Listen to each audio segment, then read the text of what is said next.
Assalamu alaikum. Wa alaikum salam. Yaro ya kasuwa? Lafiya lau alhamdulillah. Madalla. To Allah yaro kamar yadda aka saba ne.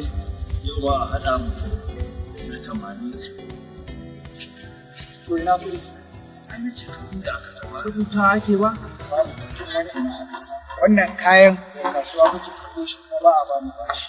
Kai kullum a bashi kullum a bashi. Da nake so kai yaro. Kai yaro.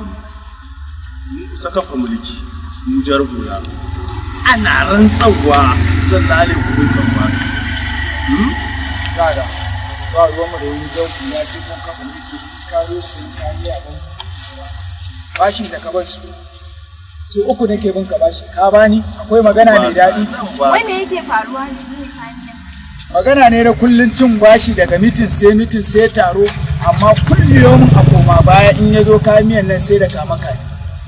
Gani? To shikenan ya hakuri da kama me kama kai ni ba ta baro Allah ta taimaka ma da jar hula fa komanda ne ni to komandan banza baka samu wata ta taimaka ma da 500 na nawa za a baka ina kike samun kudiya wannan tallafi ne na baba gani sai da gawo ne da aka bani ni za a shirya wasiya ba mai raba ni da jar hula tallafo 500 din